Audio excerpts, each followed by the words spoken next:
Saben, antes de empezar este video debo sincerarme con ustedes. La verdad tenía una intro bien preparada para este video, pero han pasado tantos meses desde que inicié el guión que se siente un poco fuera de lugar. Tiene mucho que no escribía para este canal y siento que les debo una disculpa tanto a ustedes como al doctor. Algunos momentos de la vida pasan volando y en ocasiones o no tenemos tiempo de escribir o sí lo tenemos pero no tenemos el ánimo o las ganas que antes había. Así que de todo corazón lo siento y espero que este video sea una pequeña redención para todo lo que viene.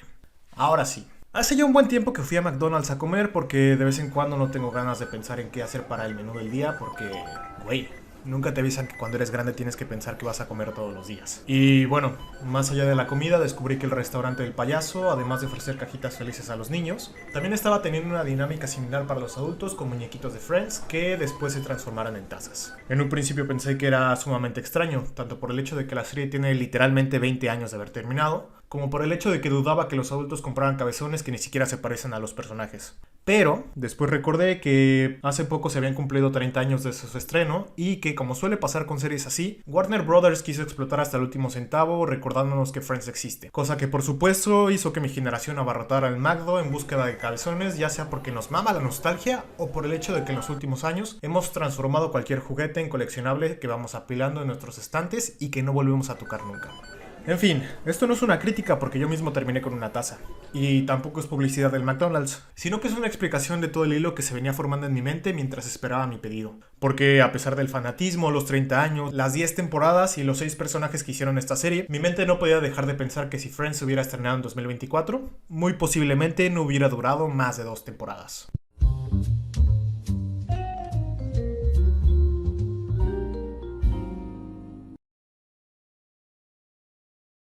Ojo, este video no es una crítica a Friends, tampoco un resumen y mucho menos una comparación con otras series, sino que simplemente quiero poner en situación qué pasaría si hicieran una serie de este estilo en la actualidad. Y tú me dirás, ¿a qué te refieres con una serie de este estilo, narrador cara de huevo? Si cada 6 meses sale una nueva sitcom en Estados Unidos, a lo que yo les respondería que sí, tienen razón.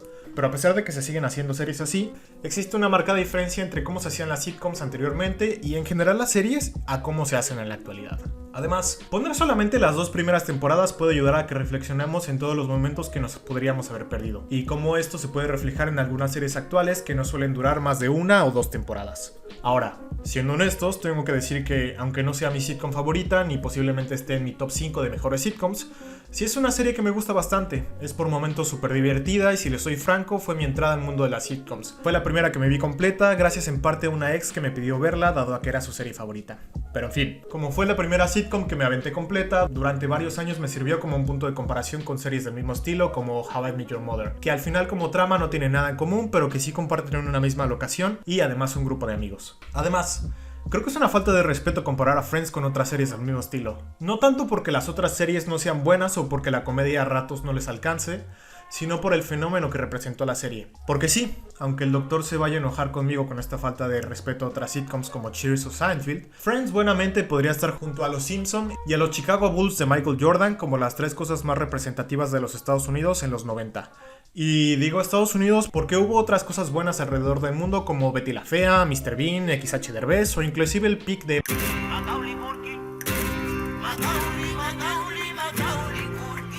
y otras cosas muy representantes de la comedia en los 90, pero ninguna como las 3 primeras para representar lo que pasaba en el mundo durante aquellos años. Quizás es por esta misma razón, o al menos así lo veo yo, que Friends tiene cierto problema con las nuevas generaciones. Porque si ustedes nacieron más allá de, digamos, la barrera del 2001 o 2002, que es más o menos cuando se empieza a notar la diferencia entre la generación Z con los millennials, puede que o no entiendan o no les guste ni Friends, ni Seinfeld, ni ninguna de estas series que salieron en los 90 o antes. No tanto porque sean malas, que por supuesto que no lo son, sino más bien porque, de nuevo, desde mi propia perspectiva, la mayoría de la gente que las tiene como top 1 es porque o nacieron o se criaron cuando aún estaban al aire. Algo que no solo pasa con Friends, sino con otras series como Two and a Half Men, Malcolm el del medio o The Big Bang Theory. Ya que son series que uno vio desde que estaba pequeño y que era lo que pasaban en la tele, con eso nos engancharon, o bien porque alguien mayor a nosotros las veía y con eso sentimos una cierta nostalgia de compartir momentos con otra persona. De nuevo, puede que me equivoque y que haya alguien a quien le guste ese tipo de series por el estilo de vida, por la comedia, por los outfits o por muchas otras cosas. Eso yo lo estoy poniendo desde mi perspectiva y no busco ofender a la enorme pero enorme comunidad de fanáticos de Friends. sino que solamente es algo que, en mi experiencia, me ha pasado con la gente que conozco y que la tiene como número uno. En fin, me estoy alargando demasiado y aún no llego al punto principal, así que vamos a ello. Friends cumplió hace poco 30 años desde su capítulo piloto, ese donde Rachel llega vestida de novia y conocemos a los personajes. No puedo decir que la serie haya propuesto algo diferente a lo que se estaba haciendo en aquel momento, pero sí ayudó a cimentar algunos conceptos que se utilizan en las sitcoms modernas. ¿Por qué? Como lo dije, no fue la primera vez que vimos a un grupo de amigos en una situación así, pero sí fue la primera vez que tuvieron un impacto tan grande, tanto dentro como fuera de los Estados Unidos. Tenían situaciones ridículas pero hilarantes, las tramas mezclaban el romance con la comedia, el factor de tener público presente le daba muchísima vida, y eso es algo que hoy en día sería impensable. Porque sí, 1994 era una época completamente diferente para la televisión y el cine.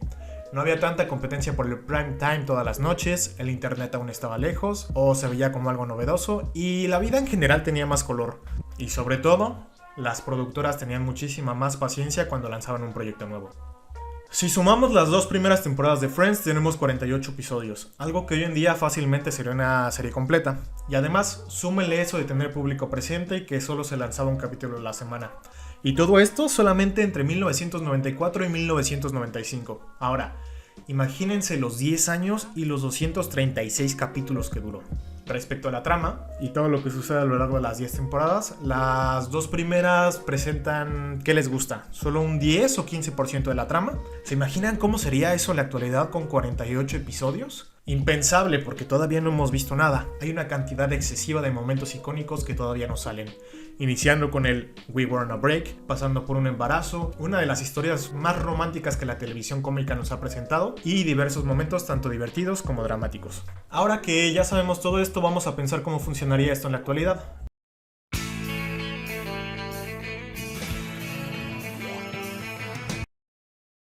Imaginemos por un minuto que de la nada 1994 pasa a ser 2024 y que llega una nueva serie llamada Friends y un grupo de amigos en Nueva York que vienen a llenar el hueco que otra sitcom icónica ha dejado tras su final. Además, por algún misterio sospechoso que hoy en día no pasaría, las dos primeras temporadas se desarrollan con la misma naturalidad con la que se desarrollaron en 1994. Es decir, tienes 24 episodios por temporada con el mismo grupo de 6 jóvenes adultos caucásicos viviendo la gran vida en Manhattan y teniendo diferentes aventuras. Quienes además para ese momento eran un grupo de actores desconocidos. Por lo que para buscar que tu serie pegue, tienes que agregar a un par de actores secundarios recurrentes, una que otra carita atractiva que forme parte de un interés amoroso, un par de cameos de actores famosos para que la serie pegue con otro tipo de público y también un mono, porque claro, un mono siempre viene bien en la comedia, ¿no? Entonces, en términos de trama, tenemos una primera temporada en la que conocemos la dinámica del grupo. Sabemos que Mónica y Rachel son amigas desde la infancia, además de que Rachel es una especie de nepo baby y que a Mónica, por lo que sea, siempre le ha ido mal en el amor. También tenemos a Ross, quien es hermano de Mónica y que estuvo muchos años secretamente enamorada de Rachel, que por si fuera poco, también es paleontólogo y que se acaba de divorciar de una mujer que ahora es lesbiana y está embarazada de su hijo en una especie de chiste que hoy en día sería un poco raro o interesante de ver en la práctica. También está Chandler, amigo de la universidad de Ross y que por coincidencias del destino renta justo enfrente del departamento principal con Joey que... Joey es Joey, un actor desempleado con un gran carisma y un buen sentido del humor. Lo cual también me lleva a pensar en Phoebe que... Phoebe encaja de una forma no irónica con este grupo. Es como ese tipo de amigo que siempre tenemos, que no sabemos cómo llegó ahí, pero encaja y se vuelve uno de los amigos más entrañables que podrías tener. Y pues eso, la primera temporada desarrolla lo que podríamos llamar una trama amorosa, porque en aquel momento Ross no era el sociópata de las siguientes temporadas, sino un hombre enamorado de su crush de toda la vida. Aunque sí puedo decir que llegó a demostrar ciertos rasgos de lo que se convertiría en un futuro al besar a la madre de su mejor amigo. Aparte de él, entendemos la dinámica del grupo, quién es la más obsesiva, quién tiene un estilo de vida más o menos estable, quién depende económicamente de quién, y quién por lo general nos sacará más risas que el resto de los personajes.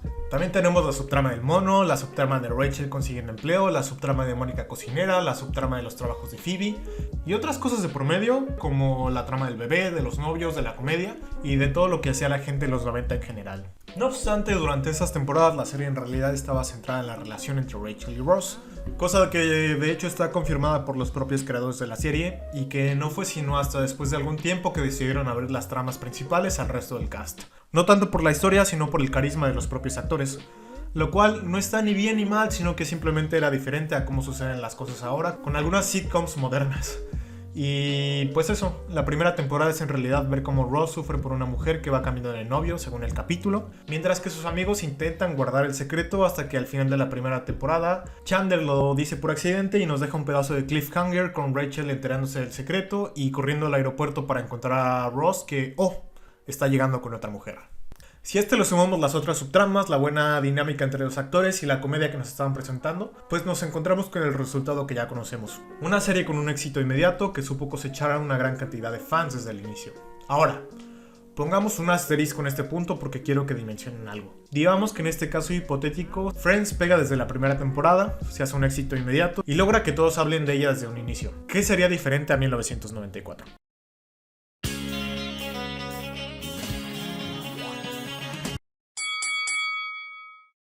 Lo primero fue relacionado a la trama y es que la primera temporada de Friends tiene un ciclo muy marcado. Es decir, que busca llegar desde el punto A, que en este caso sería Rachel llegando a la vida de todos y que Ross se vuelva a enamorar, al punto B, donde Ross desiste y los papeles se invierten. Obviamente hay una subtrama de por medio, hay un desarrollo de personajes y todo esto, pero en general la historia busca llegar de un punto al otro.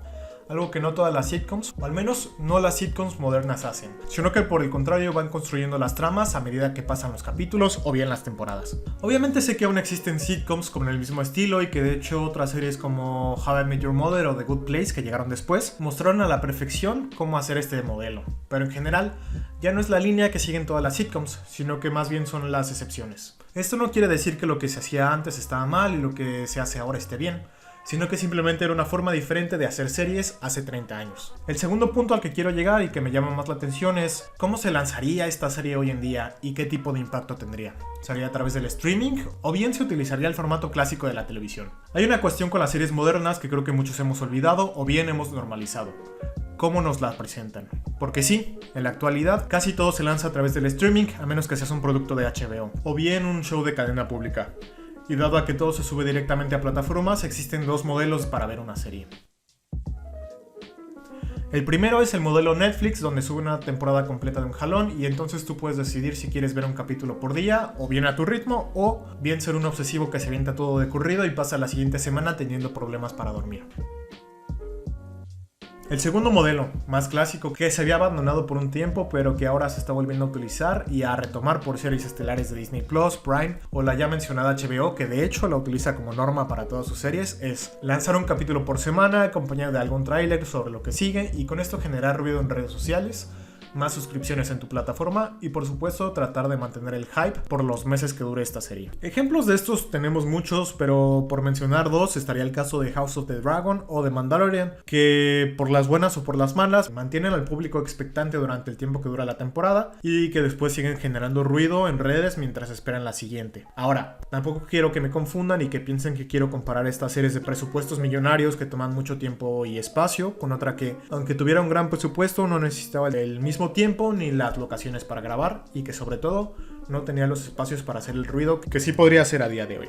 Lo único que sí estoy tratando de decir es que 1994 era distinto en muchísimos aspectos. Es cierto que había competencia por el prime time televisivo, pero no era tan excesivo como lo es en la actualidad. Y si tu serie lograba, digamos, tener un éxito necesario, podría sobrevivir lanzando un capítulo a la semana y la gente era feliz. Además, en el caso de Friends, la serie supo mantenerse vigente y atrapar al público no solo durante 8 o 12 semanas, sino casi durante 6 meses. Hoy en día eso sería casi impensable pensando que se trata de una sitcom. Además, por si fuera poco, aunque el internet existía, no es lo que es a día de hoy. No podías terminar el capítulo o la temporada e ir a hablar y pelearte con personas random en Twitter sobre si la decisión de Ross fue acertada o no. No, tenías que esperar al día siguiente para hablar con tu amigo en la escuela o el trabajo sobre lo que pasó.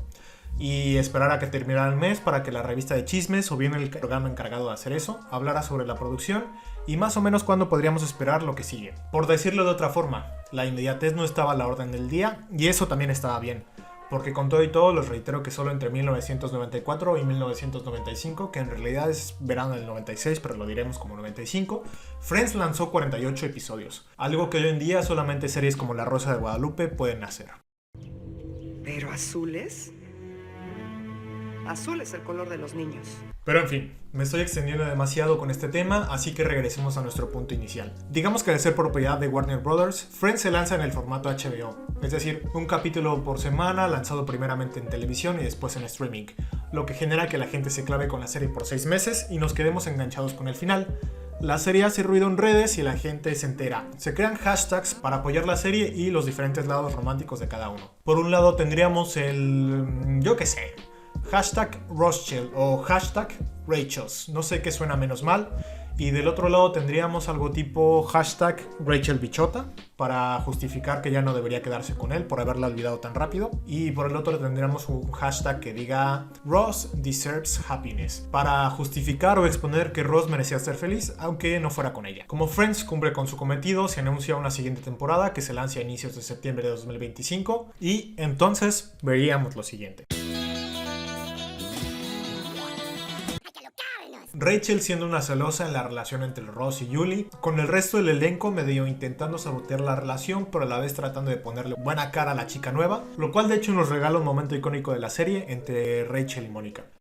Before I knew it, we were shopping. Para que después Ross se entere de lo de Rachel, abandone a Julie, para luego cagarla monumentalmente con una lista de pros y contras para que después lo abandonen y posteriormente se vuelva un obsesivo hasta que gracias a un favor que él mismo se hizo hace 10 años, Rachel decide perdonarlo y luego se vuelvan pareja en algo que puede que en su momento haya sido romántico, pero que hoy en día debo admitir que no me gustó del todo. Hablando de Rachel, también está la trama del divorcio de sus padres y cómo esto deriva en uno de los mejores capítulos de temporada. Y respecto a Ross, bueno, no hay mucho más que contar, salvo por el hecho de que puede que le hayan cambiado a su hijo en un autobús. Además del, digamos, centro de la serie, también se fortalece mucho más la dinámica entre Joey y Chandler y esto se aprecia muchísimo. Con todo y que a la mitad de la temporada los dos se pelean a raíz del primer papel protagónico de Joey, que deriva en su primer éxito y después ruina económica más grande, lo cual a su vez también genera que Chandler meta a un psicópata a su casa, aunque eso sí, la relación entre los dos da bastantes risas durante la temporada. Phoebe también se lleva una muy buena parte de esta temporada, no solo porque a nivel personal creo que fue la mejor rematadora de chistes o bien la que mejor sabe romper con los momentos incómodos, al menos durante estas temporadas, sino porque también pasa a tener un montón de aventuras y momentos random y aunque no lo sea, Phoebe parece ser este tipo de amiga o amigo desempleado que todos tenemos y que de repente un miércoles cualquiera sube una story encima del monte Fuji porque o bien no tenía nada mejor que hacer o bien porque la invitaron. Phoebe tiene diferentes parejas, incluso sale con un par de famosos, pasa por distintos trabajos, tiene momentos emotivos, después se vuelve una revolucionaria con los niños y esto alegra muchísimo toda la temporada. Y finalmente Mónica. No sé cómo describir esta temporada de Mónica, porque es un tanto agridulce para mí. Porque sí, puede que hace 30 años fuera todo un hit lo que le pasa, pero hoy no sé. Puede que no encaje muy bien. Primero, porque está bastante sexualizada en toda la temporada. Segundo, porque sus búsquedas de empleo parecen ser más bien un chiste repetitivo. Y finalmente, por Richard, que cosas aparte, todos estamos de acuerdo que Tom Selleck es un papucho. ¡Es hermosa! Pero, desde el primer momento en el que se establece esta relación, los propios personajes sabían que era algo por lo menos decir turbio, ¿no? Pero que al final dejan que corra su suerte y de hecho se va reforzando bastante a lo largo de la temporada. Y a ver, sé que Richard tiene mucha química con Mónica, que la cuida, la procura y todo esto que más o menos sucede al principio de cualquier relación que tiene severos mommy o daddy issues, pero 21 años es mucha, pero muchísima diferencia en una relación. Y si esto se veía mal en su momento, ahora se ve mucho peor. Pero joder, aunque estuviera tan mal la cosa, no termino de entender cómo carajos lograron que empatizara y me sintiera mal por cómo termina la relación al final de la segunda temporada, cuando deciden abandonarse debido a que uno no quería arrastrar al otro para que tuvieran hijos. ¡Me duele! Podría seguir profundizando en esta relación, pero de hecho no puedo porque el desenlace de la misma termina en la siguiente temporada. Claro, sale algo otras temporadas después, pero no voy a hablar de eso. Y lo mismo sucede con la trama de Mónica y los hijos. Pero en fin, además de los detalles personales, debo decir que esta temporada da un empujón más a la comedia y mete cosas que o bien me dieron risa o bien como una persona a la mitad de sus 20s me hizo sentir bastante representado. Como ese capítulo en el que discuten sobre el dinero o lo difícil que representa en ocasiones vivir independizado y sin ayuda de tus padres, entre otras cosas. También me encanta saber que Excel o Word eran la fantasía del momento y que Doom, sí, ese juego que hoy en día se corre hasta en el medidor de gas, era la tendencia del momento. Y ya está, creo que hasta aquí podemos dejar esta temporada porque si no este video nunca va a terminar y estoy casi seguro que el editor, quien también soy yo, me va a matar cuando esté renderizando esto. La segunda temporada da un paso más allá y es por ratos más cómica, pero mete seriedad en algunas cosas personales. Sabe romper momentos incómodos, pero también pueden llegar a pecar de ser demasiado ligera en algunas situaciones. Sin embargo, la considero una mejor temporada que la anterior. Así que, dicho todo esto, regresemos a la hipótesis del video. La segunda temporada de Friends acaba de terminar de emitirse a mediados de 2025 y todo el mundo se queda con la expectativa de qué podría pasar después. Se crean nuevos hashtags en Twitter o foros en Reddit para hablar sobre Mónica y su futuro, sobre si el Rothschild es algo bueno o malo, sobre si Joey obtuvo su merecido o bien debería seguir siendo el Dr. Drake Ramoray y sobre todo sobre Chandler y Janice. Y bueno, lo más importante y la pregunta que rodea este video es, ¿llegaría otra temporada? HBO se atrevería a lanzar una tercera temporada del super éxito televisivo de 30 minutos que acapara la atención de los espectadores por 6 meses? Pues, para responder esta pregunta, pido un redoble de tambores. La conclusión a la que a la que Warner Brothers ha llegado después de 2 temporadas super exitosas, es que no, Friends debería ser cancelada y esto por más de un motivo. Y a ver, antes de que me funen como por tercera ocasión en este video, déjenme explicarles las razones corporativas y luego las sociales por las cuales Friends no duraría más de 2 temporadas en el aire actualmente.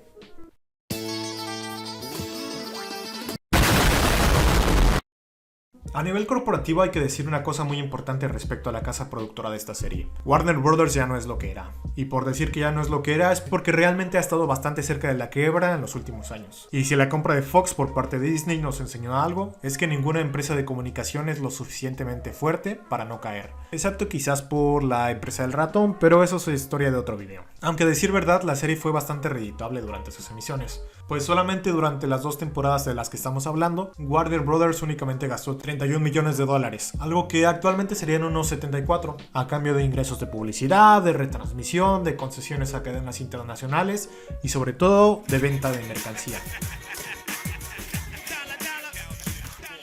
En la actualidad, el panorama sería un poco más complicado por no decir imposible. En primer lugar, porque gracias al streaming ya no te pagan tanto por los ingresos de publicidad o las regalías de retransmisiones, que más bien ahora son números de reproducción en plataformas, y eso es algo que en verdad no beneficia ni a las empresas ni a los productores de la serie, y mucho menos a nosotros que a cada rato nos suben los precios. ¡Maldita sea! Viendo los modelos actuales de series, sería impensable hacer una sitcom que en primer lugar durara 24 episodios por temporada, lo que en todo caso se reduciría a 12, por lo que o bien nos perderíamos de muchísimo contenido, o bien tendríamos las temporadas partidas a la mitad, por lo que veríamos finales de temporada bastante amargos. Además de que hacer una serie con público presente en la actualidad, a menos que seas una serie del tipo Saturday Night Live o una de entrevistas, es prácticamente imposible. Los costos serían demasiado altos y sobre todo no habría tiempo para grabar todo, meterlo a postproducción y que saliera con la misma rapidez con la que salió en los 90. Crear una sitcom actualmente es una apuesta más que arriesgada, porque o te cancelan en la primera temporada si estás en Netflix, o bien logras sobrevivir pero pasas como intrascendente porque tienes que competir con otras 6 que se están lanzando al mismo momento, o bien tienes que competir con el catálogo de viejas series. Lo cual no es poco, porque díganme ustedes si alguna vez no le han dicho que no a una serie nueva por repetir The Office o su sitcom favorita por 8ª ocasión consecutiva. Es mucho riesgo el que juegan las series y los productores frente a lo poco que pueden ganar, y la verdad es que eso está bien gacho, sobre todo por algunos creadores o actores, o bien por historias que eran buenísimas y que quedaron inconclusas. Por cierto, nunca te perdonaré Netflix por cancelar Inside Job. ¿Piensan ustedes cuántas series en la actualidad tienen el éxito que tuvo Friends? Si me dicen que ninguna, les creería. Y si me responden que ninguna, pero muchas son igual de buenas como About Elementary, también les diría que tienen razón, pero que piensen que cada vez que termine una temporada, tenemos que esperar varios meses para saber si sacarán otra temporada o bien la van a cancelar. Eso no pasaba antes. De hecho, si me pongo a pensar a profundidad cuál es la única comedia que tiene el mismo éxito según los Emmys, esta sería The Bear, que de hecho ya existe un video sobre eso. Fuera de las cuestiones corporativas, también tendríamos que valorar la recepción de la audiencia, que en este caso, y ya para ir cerrando, no voy a dar más vueltas y seré bastante claro. A pesar de que no hemos visto todavía lo peor de los personajes, absolutamente todos estarían funados. Y fundamentos hay de sobra. Primero que nada está lo obvio, y que ya mencionamos anteriormente. Hay una sexualización excesiva no solo a las personajes femeninas, sino también a los invitados e invitadas. Tenemos chistes sobre la gordofobia, y no solo a Mónica, sino también a Chandler, quien posiblemente, aunque sea el personaje favorito de todos, sería el más funado. Porque no solo es el culpable de la lista de comparaciones entre mujeres, sino que también acosa y usa el sarcasmo para empeorar muchas situaciones. Ross también estaría funadísimo, no solo por siempre autoasumirse como moral e intelectualmente superior frente a sus amigos, así como con su expareja y su esposa, sino también por engañar a Julie, luego fracasar con Rachel y después considerarla como suya, aunque no fuera nada. De los demás ya ni siquiera quiero profundizar porque eso se extendería demasiado. Además tendría que explicar por qué un hombre se aprovechó de una chica que claramente tenía problemas mentales, de una mujer que utilizó a varios hombres para darle celos a otro y de una clara falta de responsabilidad emocional entre todos los personajes. Porque hay momentos en los que la dinámica se siente más como una competencia para ver quién puede humillar más el otro, porque, güey, son los 90, es divertido ser un bully. Por lo mismo, la propia serie se encarga de crear chistes que hoy en día no serían divertidos, como burlarse de una pareja lesbiana y hacer lo mismo o al menos algo parecido con los trans, cosa que no arreglan hasta varias temporadas después. Se burlan de la sexualidad femenina, lo cual también me llega a pensar, ¿cuántas infidelidades hay en estas temporadas? Creo que al menos conté 3, pero no sé si me faltan más. También está el hecho de que la gente no entendería cómo una camarera, una chef freelancer y un actor desempleado podrían pagar pisos en Manhattan y además salir todos los días sin ningún problema. Lo cual no es una funa como tal, sino una queja por crearme falsas expectativas sobre lo que significa ser un adulto independiente. En conclusión, después de este larguísimo análisis, que quiero creer que fue un análisis y no un producto de un subidón de azúcar y un sándwich, creo que en la actualidad, muy a pesar del éxito que puedas o no tener, nunca estás a salvo de que te cancelen o bien que te funen. El caso de Friends en 2024 sería tristísimo porque jamás veríamos cosas como el romance entre Mónica y Chandler, que llega hasta el final de la 4ª temporada, el We Were on a Break y la boda de Ross, no sabríamos de qué trabaja Chandler, no veríamos la llegada de Paul Rudd, la trama de los trillizos, el capitulazo en el que hacen trivias entre personajes, el fetiche sexual de Star Wars y otras 100 cosas que podría decir sobre esta serie. Han pasado como 6 o 7 años desde que me vi esta serie por primera vez y ahora con una edad similar a los personajes y con un bagaje más grande de sitcoms en la cabeza, puedo llegar a entender por qué muchos la tienen como su sitcom preferida. Porque sí, banda, me reí bastante y me vi reflejado en algunas cosas. Friends es una serie que, te guste o no, todos deberían ver en alguna ocasión. Marcó un antes y un después en la televisión moderna y aunque hoy en día ya no es lo que era, siempre es una buena recomendación para empezar a ver sitcoms si no lo han hecho antes. Cosa que en este caso sería un poco rara porque están en este canal. Por supuesto, comparar el pasado con el presente siempre es un perder-perder, porque si antes algo se veía mal, ahora se ve mucho peor, y Friends no se escapa de esto, porque las cosas como son, es una joya por momentos y un asco por otros, y sobre todo es una serie que a día de hoy sería impensable hacer, o bien, si se hiciera no sería lo mismo, algo que pasaría de forma similar con series como Seinfeld o The Office, que directamente o no pasarían los filtros iniciales, o bien serían canceladas después de los primeros episodios. Y pues ya está. Hasta aquí voy a llegar con esto porque esto es un video y no un podcast motivacional. Si llegaron hasta aquí, les doy las gracias por escuchar cómo me desahogaba un rato. Espero que les haya gustado este no resumen de Friends y si es así, pueden darle like. Compártanselo a quien más quieran o a quien más odien para que pierda el tiempo de esta forma. Y no olviden suscribirse, que es gratis. Ah, sí. Y si termino de editar esto antes de que se acabe el año, felices fiestas a todos ustedes y buen 2025. Y si no, ya saben, como siempre, nos vemos en la próxima consulta.